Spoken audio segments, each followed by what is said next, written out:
Hello friends, आपका learn dip में स्वागत है। आज हम लोग पढ़ेंगे भारत का संवैधानिक विकास। इससे पहले के क्लास में हम लोगों ने देखा संसदीय समितियां के बारे में हम लोगों ने जाना, जिसमें हम लोगों ने देखा लोक लेखा समिति, प्राक्कलन समिति, लोक उपक्रम समिति तथा महत्वपूर्ण जो समितियां थी उन सभी के बारे में कल हम लोगों ने चर्चा किया और उनसे संबंधित जो प्रश्न आ सकते थे उन सभी बिंदुओं को देखा। आज हम लोग देखेंगे भारत का संवैधानिक विकास। इसका क्लास ऑलरेडी पहले ले लिया जा चुका है, वही आपको यहाँ पे पढ़ना है। आप मॉडर्न हिस्ट्री का जाएंगे प्लेलिस्ट में तो वहाँ पर आपको मिलेगा टॉपिक भारत का संवैधानिक विकास, या टॉपिक 1 और टॉपिक 2, यानी 2 क्लास में है, 1 और 2 में है, तो वही पढ़ना है। तो इस क्लास को ऑलरेडी ले लिया जा चुका है। तो ये क्या है कि ये जो कॉमन वीडियो है मॉडर्न हिस्ट्री में भी वहाँ पे ये उपयोगी है, और जब क्या करेंगे, जब पॉलिटी का लास्ट तक पहुंचेंगे तब भारत का संवैधानिक विकास, यह भी दोनों में एक कॉमन वीडियो है। तो आप जाकर वहां पर देख सकते हैं भारत का संवैधानिक विकास। तो आज हम लोग थोड़ा सा हाईलाइटेड हो जाते हैं। ऐसे तो आपको ऑलरेडी वो क्लास मिल जाएगा टॉपिक वाइज, सिर्फ हम यहाँ पे टॉपिक ले लिए हैं, उससे महत्वपूर्ण कुछ बिंदु हैं, सिर्फ हम आपको हाईलाइट कर देते हैं। वहाँ पे जाएंगे तो आपको अच्छा से वहाँ पे इससे संबंधित क्लास को ले लिया गया है। पहला है 1773 का रेगुलेटिंग एक्ट। यह जो 1773 का रेगुलेटिंग एक्ट था, यह क्या था? देखा जाए कि क्या हुआ था जब ब्रिटिश भारत में आती है, यानी 1600 ईस्वी में क्या होता है, ब्रिटिश राजा के द्वारा, ब्रिटिश रानी के द्वारा, एलिजाबेथ के द्वारा क्या किया था, इस कंपनी को, व्यापारिक कंपनी को भारत में व्यापार करने का एकाधिकार 15 वर्षों के लिए मिलता है। और वही पूर्वी क्षेत्र में भारत में आता है 1600 ईस्वी में, और वह व्यापार करना स्टार्ट करता है। वह धीरे धीरे व्यापार से धीरे धीरे यहाँ के प्रशासन को अपने कंट्रोल में ले लेता है, और वह प्रशासनिक से क्या हो जाता है, एक प्रमुख व्यापारी कंपनी बन जाता है। ब्रिटिश जब कंपनी को भारत में भेजती है व्यापार करने के लिए, तो वह क्या होती है, वह कंट्रोल को अपने अंडर में रखना चाहती है। उसके बाद क्या होता है, यानी कि ब्रिटेन के राजा रानी के द्वारा क्या होता है, इस कंपनी का संचालन किया जाता है, और वह संचालन वह अपने हाथों में रखना चाहते हैं। और वही कंपनी धीरे धीरे क्या होती है, यह एक व्यापारिक कंपनी से यहाँ का प्रशासक बन जाती है। तो कैसे बनती है, तो उस क्या करता है, विभिन्न एक्ट के माध्यम से, यानी वहाँ के जो नियंत्रक होते हैं, जो महारानी होते हैं, जो राजा होते हैं, वह क्या होते हैं, विभिन्न एक्ट को लगाते हैं, और इस एक्ट के माध्यम से वो क्या करते हैं, यानी उस एक्ट के माध्यम से क्या करना चाहते हैं, भारत के शासन व्यवस्था को वह संचालित करते हैं, और वह कंपनी को क्या करते हैं, वह एकाधिकार भी देते हैं कि भारत में जाके वो व्यापार करें। तो वही क्या होता है कि पहले एक्ट के नाम से जाना जाता है, उसके बाद कुछ समय बाद क्या होता है, यह जो एक्ट है धीरे धीरे क्या होता है, 1857 का एक क्रांति होता है। यह जो क्रांति होता है, सब यही सब को देखते हुए जो ये सब नीतियां थी जो कंपनी के द्वारा चलाया जा रहा था, उन सभी नीतियों को देखते हुए क्या होता है, एक 1857 का क्रांति होता है। और इस क्रांति के बाद जो एक्ट था वह अधिनियम के नाम से जाना जाता है। तो उसी को समझेंगे कि जो एक्ट था, जिसे इसमें 1773 का रेगुलेटिंग एक्ट, जिसमें कंपनी पर संसदीय नियंत्रण स्थापित करने का प्रयास किया गया, फिर 1784 का पिट्स इंडिया एक्ट, ये सभी महत्वपूर्ण टॉपिक हैं जिन पे ऑलरेडी मॉडर्न हिस्ट्री के क्लास के प्लेलिस्ट में जाकर आप वहां से इसको आप अच्छा से देख सकते हैं। हम सिर्फ एक हाईलाइट यहाँ पर कर देते हैं ताकि आपका अपडेट हो जाए। इसमें क्या किया गया था, 1773 के कंपनी पर संसदीय नियंत्रण को बढ़ाया गया। 2 बदलाव भारत में देखने को मिला, और 2 बदलाव कहाँ देखने को मिला, 2 बदलाव ब्रिटेन में ब्रिटेन में क्या हो गया कि बोर्ड ऑफ प्रोप्राइटर्स, यानी बोर्ड ऑफ प्रोप्राइटर्स की स्थापना की गई, जिसमें क्या होते थे, वह निवेशक समूह होते थे कंपनी के, और उसी के माध्यम से एक बोर्ड ऑफ डायरेक्टर की स्थापना किया गया। यह बोर्ड ऑफ डायरेक्टर क्या होते थे, इस अपने सदस्यों में से एक को अध्यक्ष और उपाध्यक्ष चुन लिया करते थे, और इसी के माध्यम से क्या होता था, भारत में जो व्यापार होता था उस पर कंट्रोल किया जाता था। भारत की अर्थव्यवस्था पर जो ब्रिटिश का कंट्रोल था, तो बोर्ड ऑफ डायरेक्टर जिसमें 24 सदस्य होते थे, और इसी सदस्य में से एक अध्यक्ष उपाध्यक्ष। ये 2 बदलाव कहाँ, यह ब्रिटेन में देखने को मिला। और 2 बदलाव भारत में क्या देखने को मिला कि भारत के गवर्नर को गवर्नर जनरल कहा जाने लगा। जो पहले क्या कहा जाता था, बंगाल का गवर्नर कहा जाता था, वह बंगाल का गवर्नर जनरल, जो प्रथम गवर्नर जनरल वारेन हेस्टिंग्स होता है। और इस वारेन हेस्टिंग्स के परिषद में 4 व्यक्तियों का एक ग्रुप यानी एक कमेटी गठन किया था, जो वह क्या करेगा, 4 व्यक्तियों का एक ग्रुप होगा, वह उसको सजेशन देगा। तो आज आप देख लीजिए यह जो क्या होगा, निर्णय ग्रुप के माध्यम से स्टार्ट हो गया। आप यहाँ पर देख रहे होंगे भारत का संवैधानिक विकास। आज भारत का संविधान क्या है, भारत में किसका सरकार होता है, तो सरकार होता है जिसका बहुमत होता है।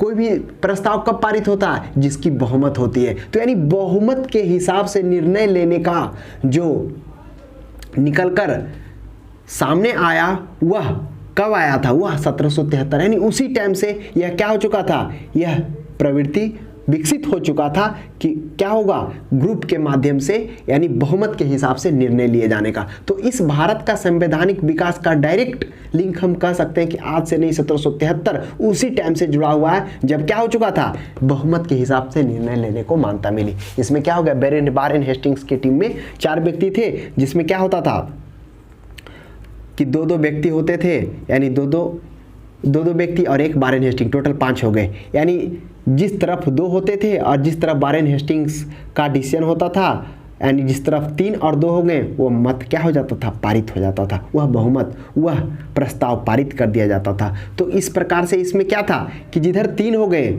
और इधर 2 हो गए, तो इसमें वारेन हेस्टिंग्स के हाँ निर्णायक मत जरूर दिया गया था गवर्नर जनरल को, लेकिन उतना अधिक नहीं था, क्योंकि जिस तरफ से अगर 3 सदस्य पहले से हो जाते हैं तो गवर्नर जनरल का अगर निर्णायक मत 2 में भी होता है तो उसका लिया नहीं जाएगा, यानी 3 वाले बहुमत का ही प्रस्ताव पारित होगा। उसके बाद क्या किया गया, 1784 का पिट्स इंडिया एक्ट में इसमें संसदीय नियंत्रण को और बढ़ा दिया गया। इसमें बोर्ड ऑफ डायरेक्टर्स की स्थापना की गई थी, इसमें बोर्ड ऑफ कंट्रोल की स्थापना किया, जिसमें 6 सदस्य को नियुक्त किया गया। यानी देखिए कंट्रोल, यानी उस पे कंट्रोल को और बढ़ाया गया। इस बोर्ड ऑफ कंट्रोल की स्थापना, जिसमें 6 सदस्य टीम का गठन किया गया, और इस जो 6 सदस्य में होते थे वह एक डायरेक्ट जो होते थे, इसका अध्यक्ष वह ब्रिटिश मंत्रिमंडल का अधिकारी होते थे, यानी ब्रिटिश मंत्रिमंडल का सदस्य होते थे, वो डायरेक्ट क्या होते थे, इस बोर्ड ऑफ कंट्रोल का एक अध्यक्ष चुने जाने लगे।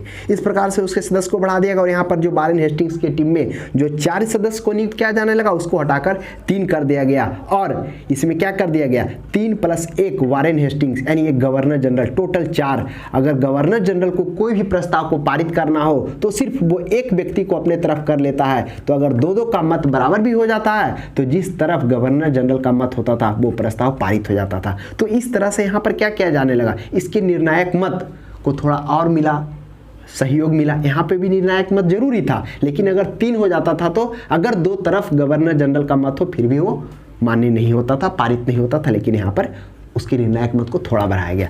ठीक है, इसके 1784 के बाद क्या हुआ, 1786 में एक संशोधन, 1786 का संशोधन अधिनियम है। यह खासकर कर्नवालिस को देखते हुए आया था, क्योंकि कर्नवालिस को उस टाइम क्या कह दिया गया था, जो गवर्नर जनरल था उसी को सेनापति भी नियुक्त किया गया था, यानी जो गवर्नर जनरल था वह पूरा सेना का भी सर्वोच्च होता था। तो ये कर्नवालिस को ध्यान में रखते हुए लाया गया। इसमें क्या किया गया, गवर्नर जनरल को यह अधिकार दिया गया कि वह परिषद के निर्णय को रद्द भी कर सकता है, यानी इसके अधिकार में और वृद्धि किया गया। यहाँ पे क्या किया गया, थोड़ा कम इसका दिया गया शक्ति, यहाँ पे थोड़ा बढ़ाया गया।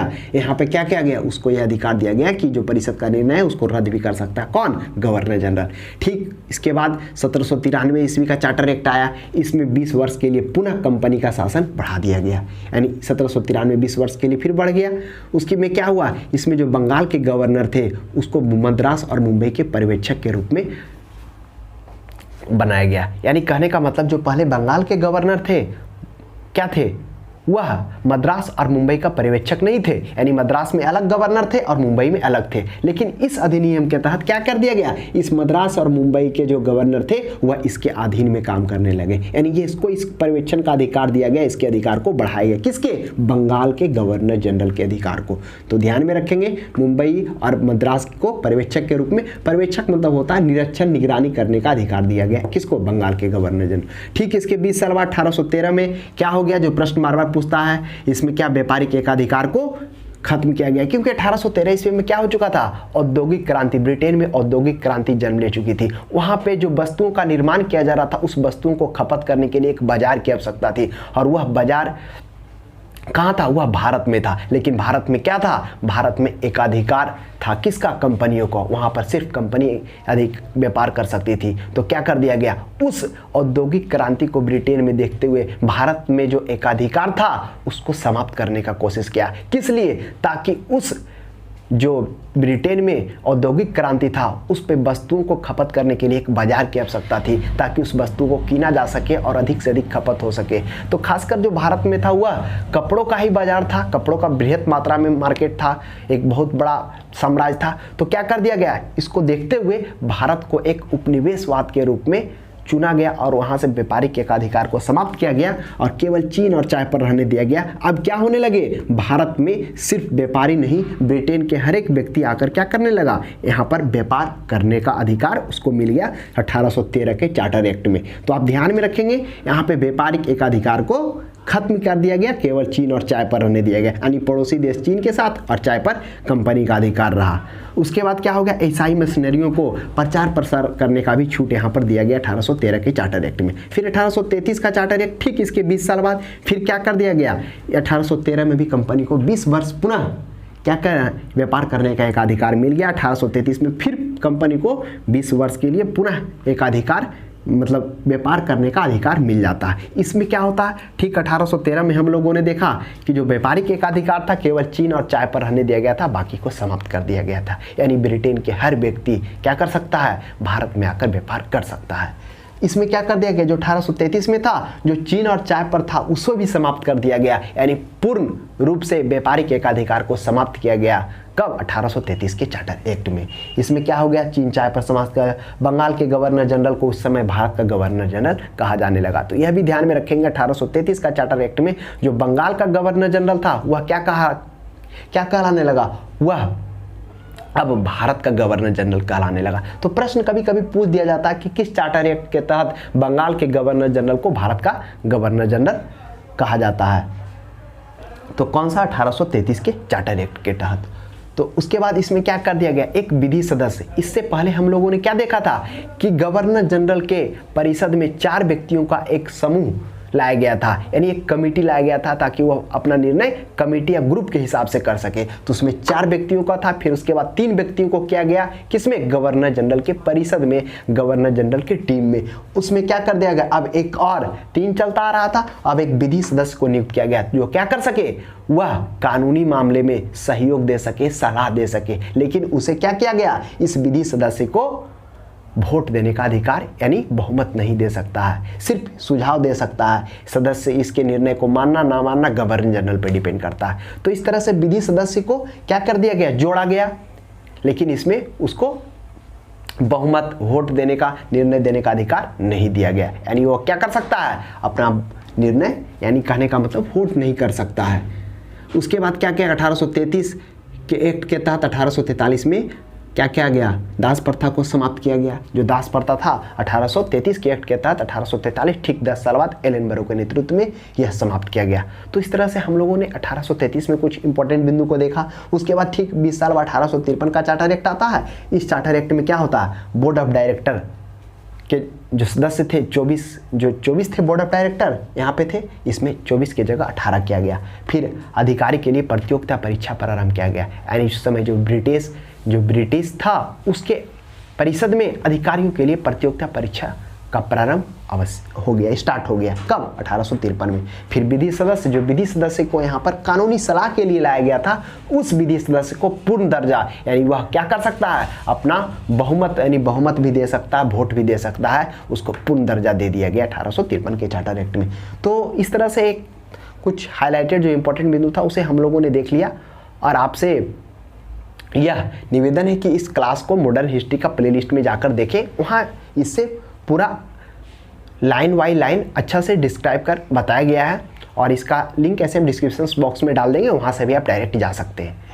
तो आज के लिए इतना ही। तो आशा करते हैं इस विकट परिस्थिति, यानी जो कोरोना का काल हो रहा है, देख रहे हैं कि फिर से क्या हो रहा है? एक लॉकडाउन की ओर जा रहा है, यानी स्कूल खुला फिर बंद हो गया। तो आपको टेंशन नहीं लेना, पढ़ते रहना है, हम आपको कोऑपरेट कर ही रहे हैं। जो भी इंपॉर्टेंट बिंदु है, जो भी आगामी परीक्षा आने वाला है, उससे संबंधित कुछ मॉडल सेट और कुछ थ्योरी का क्लास हम देते जा रहे हैं और देते रहेंगे। तो आज के लिए इतना ही। अब हम लोग अगले क्लास में मिलते हैं।